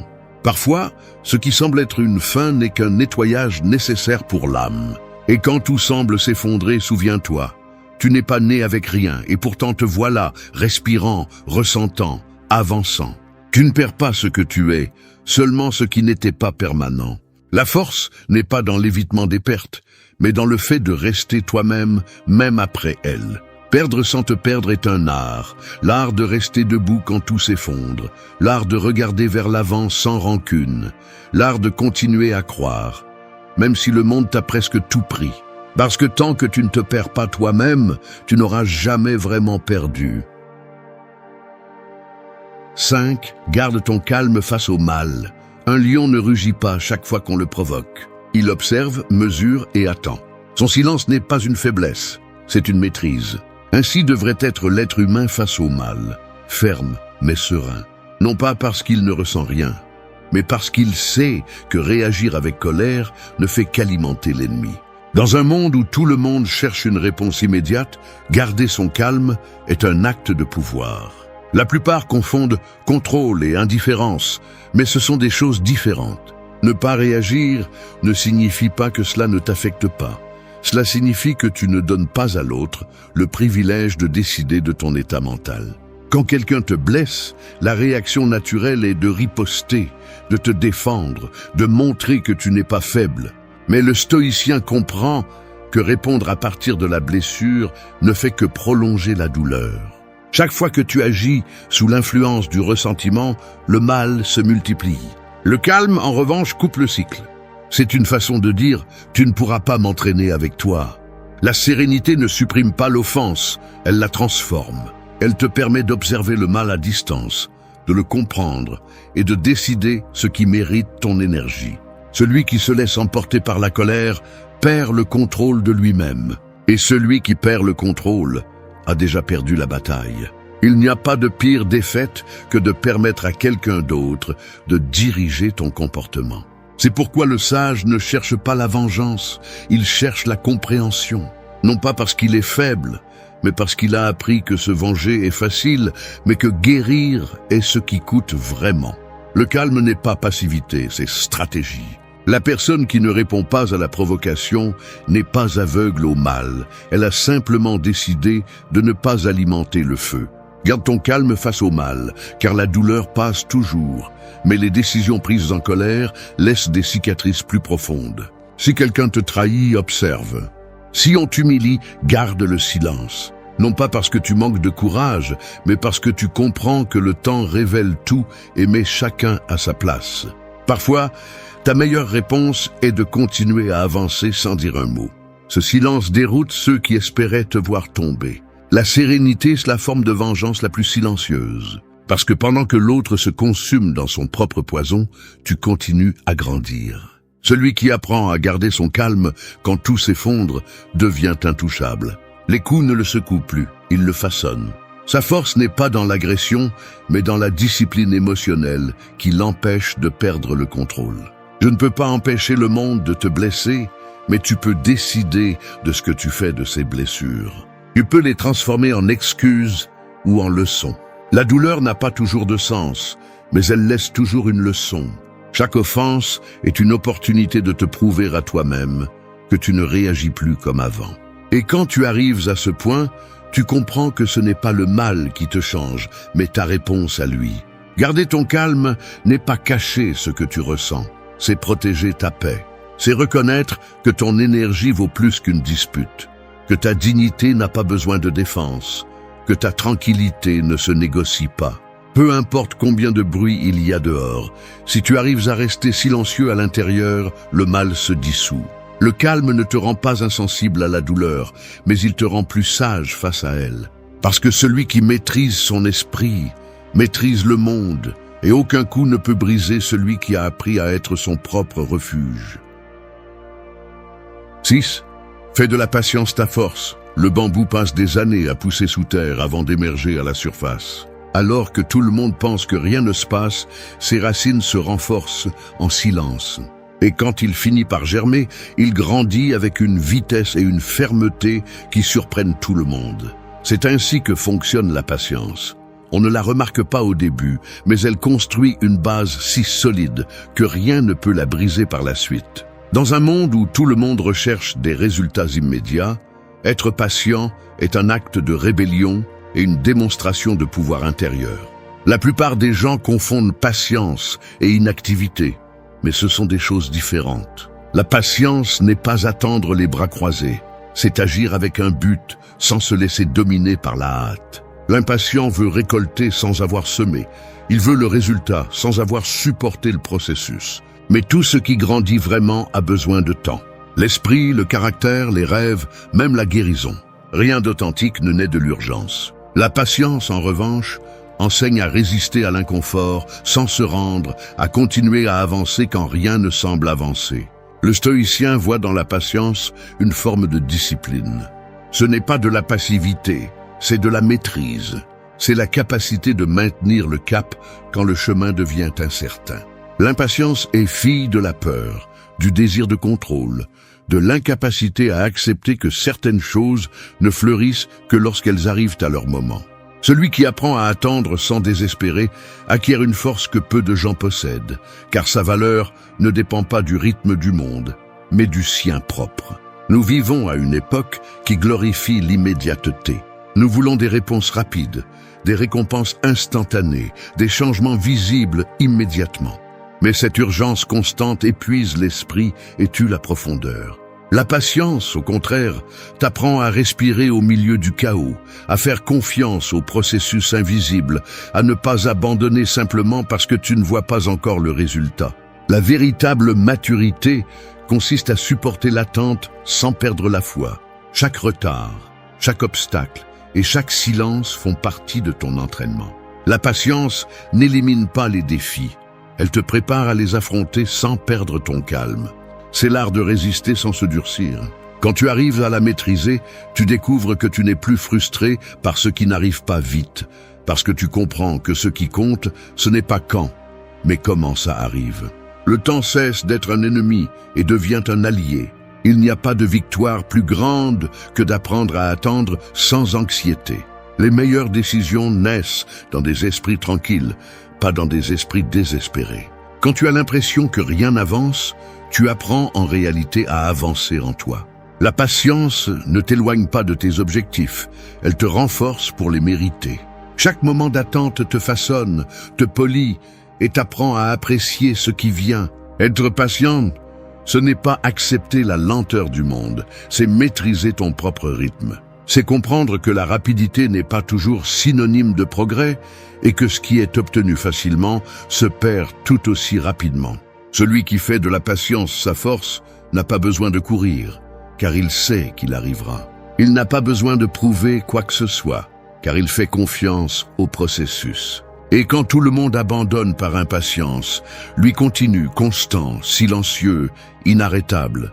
Fais de la patience ta force, non pas parce que c'est facile, mais parce que c'est ce qui te distingue des autres.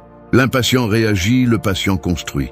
Et pendant que le reste du monde désespère, en cherchant des résultats, tu grandis sans bruit, sans hâte, mais avec la certitude que ce qui vaut la peine n'arrive jamais vite. Il arrive quand tu es prêt à le soutenir.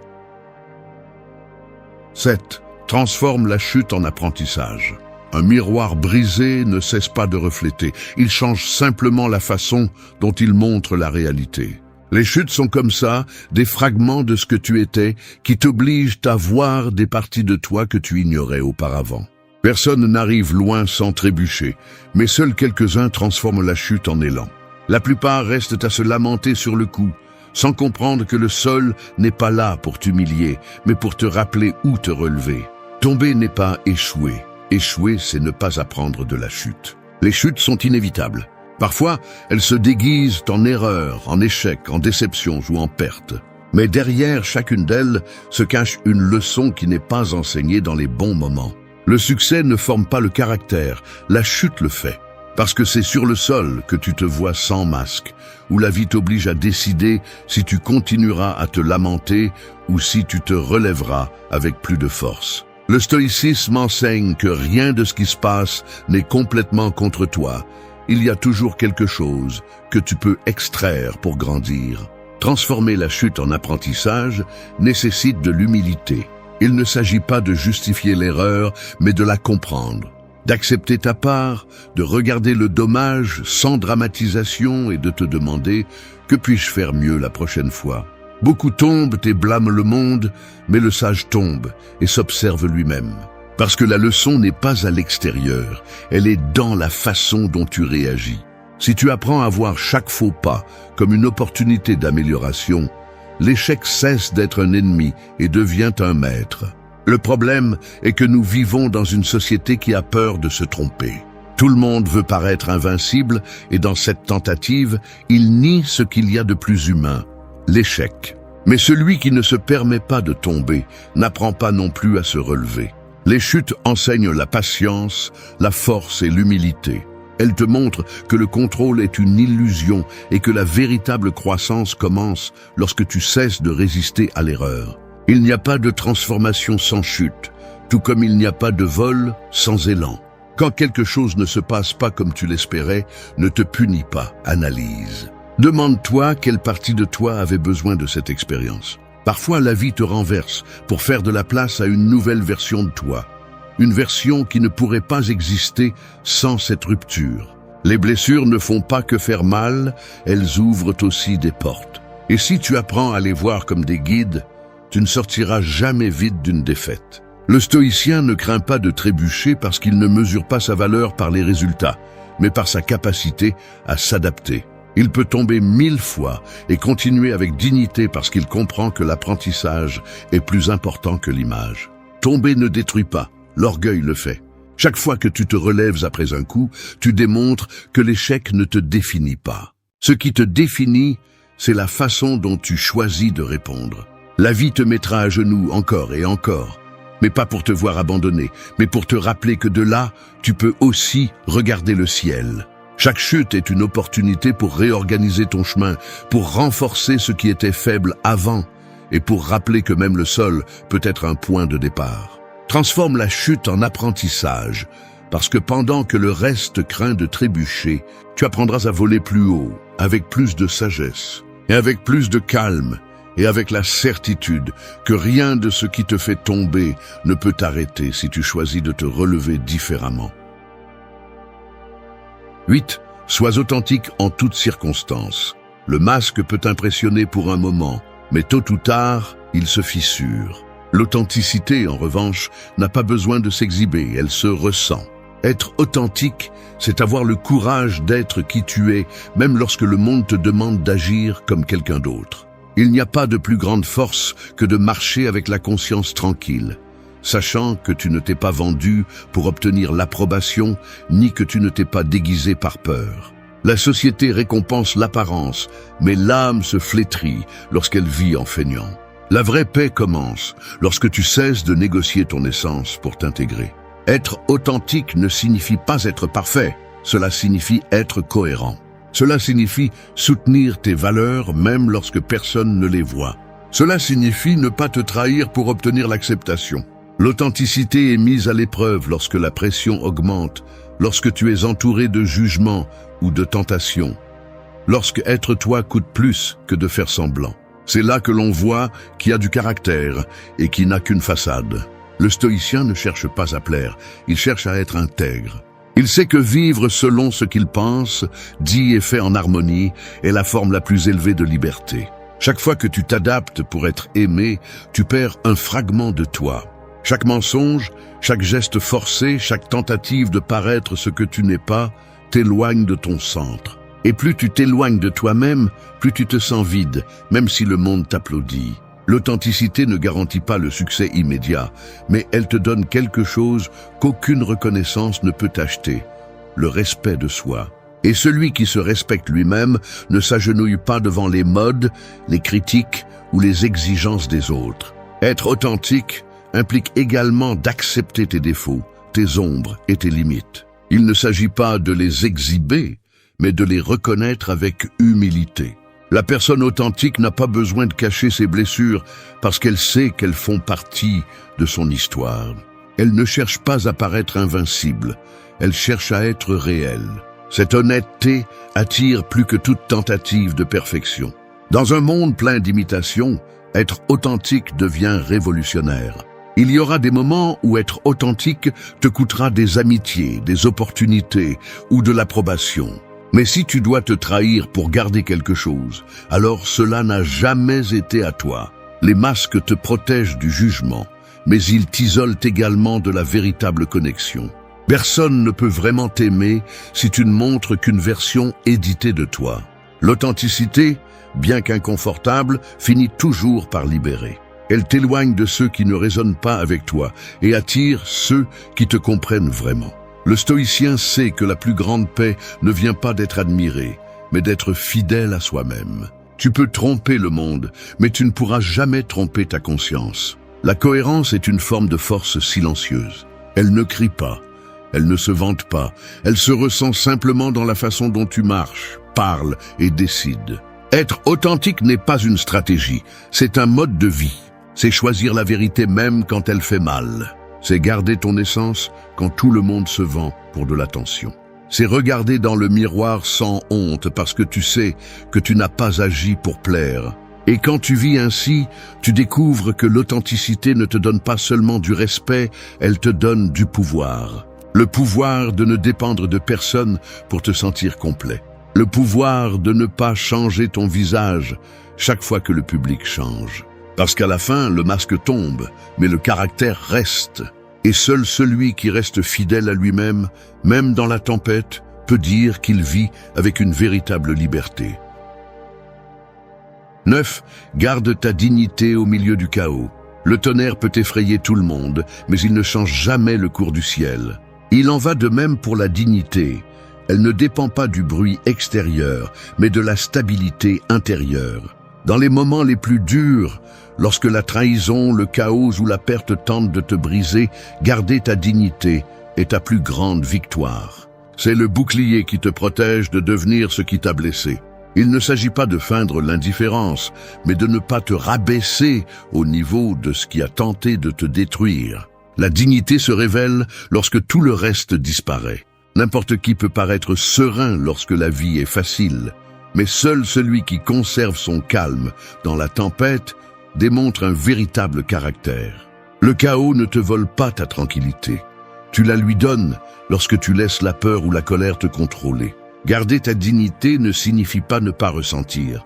Cela signifie ne pas laisser la douleur décider pour toi. C'est choisir l'élégance sur la colère, le silence sur la réaction, l'intégrité sur la vengeance. Le stoïcien comprend que le respect de soi est la seule valeur qui ne peut être arrachée. Tu peux perdre de l'argent, ta position, voire ta réputation, mais si tu conserves ta dignité, tu restes invincible.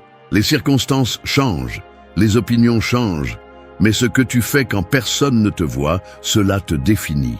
La dignité est un feu intérieur qui ne s'éteint pas avec les vents du mépris, ni avec l'injustice du monde. C'est le rappel que ta valeur ne dépend pas de la façon dont on te traite, mais de la façon dont tu choisis de répondre. Quand l'environnement devient chaotique, beaucoup perdent le contrôle. Certains crient, d'autres attaquent, d'autres abandonnent. Celui qui maintient sa dignité, en revanche, agit avec sérénité. Il ne se rabaisse pas pour gagner une discussion et n'a pas besoin de prouver quoi que ce soit. Il sait que le véritable pouvoir s'exerce depuis le self-control, pas depuis la réaction. Et pendant que les autres sombrent dans leur propre chaos, il reste debout, intact à l'intérieur, même si tout tremble à l'extérieur. Garder ta dignité signifie aussi savoir te retirer la tête haute. Tout ne mérite pas une explication.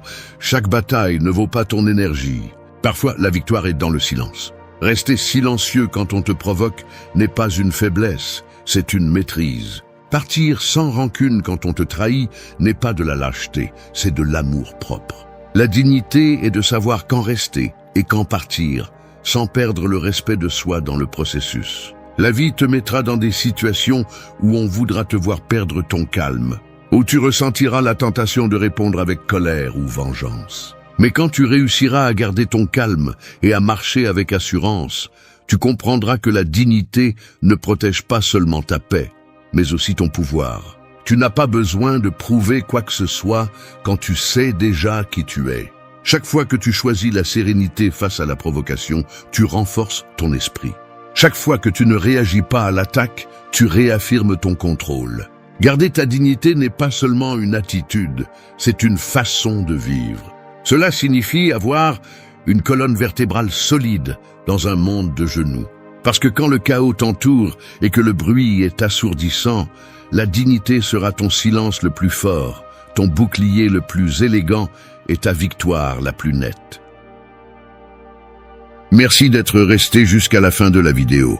Si vous avez tout vu, commentez « Je suis stoïcien » comme notre signe secret, indiquant que vous êtes un véritable apprenant du stoïcisme. N'oubliez pas de vous abonner et de liker la vidéo si elle vous a plu. Rendez-vous dans la prochaine vidéo et rappelez-vous, continuez à cultiver votre esprit stoïque.